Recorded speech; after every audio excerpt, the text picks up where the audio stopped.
पिछले कुछ महीनों से लगातार उत्तर प्रदेश में गैंगस्टरों के खात्मे की खबर निकलकर सामने आ रही है। कभी गैंगस्टर पुलिस से एनकाउंटर में मारे जा रहे हैं तो कभी गैंगस्टर अपने विरोधी गैंग के बदमाशों की गोली का शिकार हो रहे हैं। और अभी हाल ही में हमने देखा यूपी के कुख्यात गैंगस्टर रहे अतीक अहमद और उसके भाई अशरफ की किस तरह से पत्रकार बनकर आए बदमाशों ने गोली मारकर हत्या कर दी थी। इस पूरे मामले को 2 महीने भी अभी ठीक से नहीं होंगे कि आज उत्तर प्रदेश की राजधानी लखनऊ में एक और गैंग वॉर हुआ है। लखनऊ के एक कोर्ट में एक कुख्यात गैंगस्टर जो कि वेस्ट यूपी का था, आज उसे कोर्ट में पेशी पर लेकर जाया गया था और उसी वक्त एक बदमाश वकील के ड्रेस में पहुंचता है और उसे ताबड़तोड़ गोली मारकर उसकी हत्या कर देता है। तो जो गैंगस्टर आज कोर्ट में मारा गया है और उसे मारने वाला कौन है, ये दोनों एक एक बातें इनके बारे में आज के इस वीडियो में हम आपको बताने वाले हैं। तो बने रहिएगा वीडियो के अंत तक। नमस्कार, आप देख रहे हैं OTT इंडिया और मैं हूं आपके साथ देवनाथ पांडे। अब तो ध्यान से देखिए इस तस्वीर को। इस गैंगस्टर का नाम है संजीव जीवा। पश्चिमी यूपी का कुख्यात गैंगस्टर है। मुख्तार अंसारी का शार्प शूटर कहा जाता है। मुन्ना बजरंगी भी आपको याद होगा, जिसकी हत्या यूपी के बागपत जेल में कुख्यात गैंगस्टर सुनील राठी ने की थी साल 2018 में।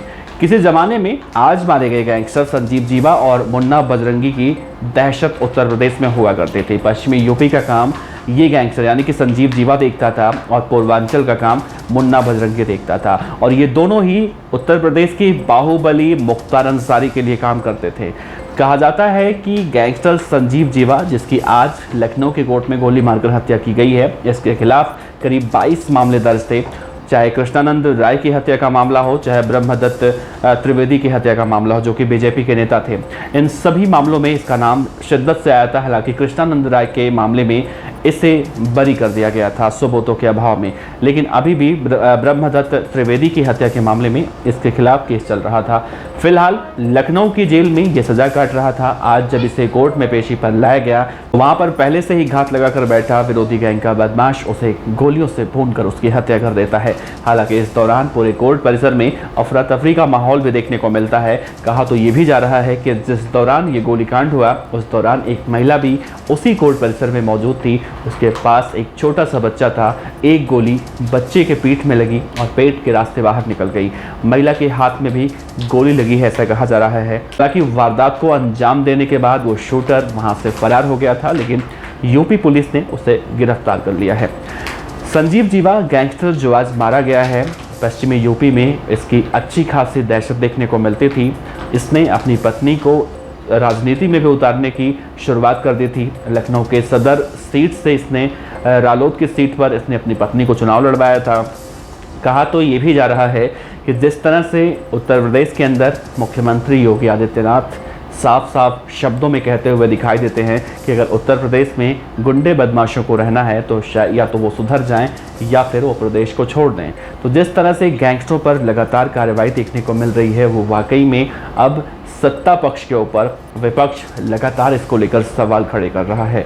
हालांकि पुलिस एनकाउंटर पे तो सवाल खड़े होते ही हैं, लेकिन पुलिस एनकाउंटर के बाद जब इस तरह की गैंग वॉर होती है, वो भी सरकारी परिसर में, कोर्ट परिसर में, तो कई तरह के बड़े बड़े और भी सवाल खड़े होते हैं।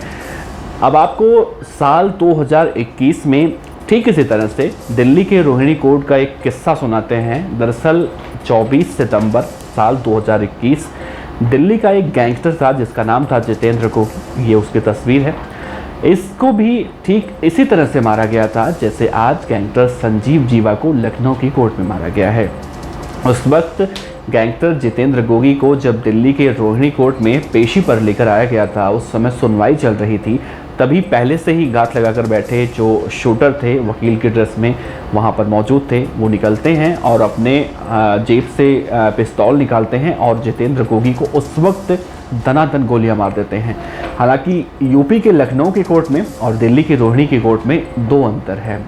वो अंतर ये है कि जिस वक्त गोगी मारा जा रहा था उस वक्त वहाँ पर मौजूद दिल्ली पुलिस के सुरक्षाकर्मी हमलावरों को तुरंत मौके वारदात पर ही जवाबी कार्रवाई में मौत के घाट उतार देते हैं।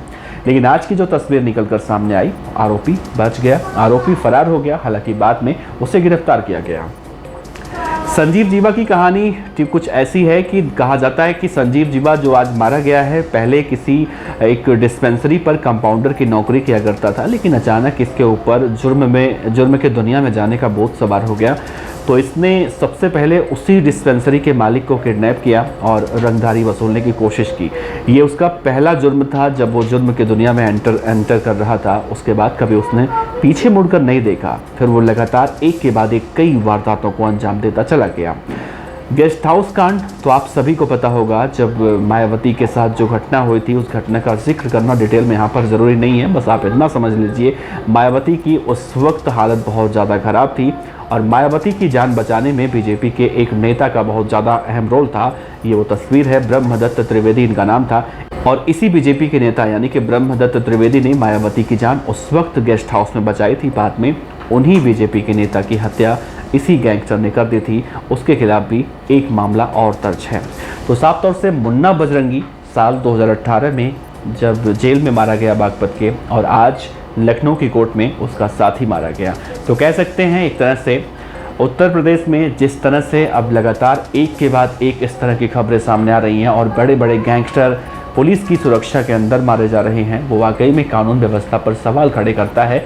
लेकिन अब जो उत्तर प्रदेश के पूर्व मुख्यमंत्री हैं अखिलेश यादव, वो भी साफ तौर से सरकार को आड़े हाथों लेते दिखाई दे रहे हैं। उनका कहना है कि सरकार के मंत्री कहते हैं कि उत्तर प्रदेश में डबल इंजन की सरकार है, लेकिन मुझे तो लगता है कि उत्तर प्रदेश की सरकार और केंद्र सरकार के बीच में आपसी सामंजस्य नहीं है।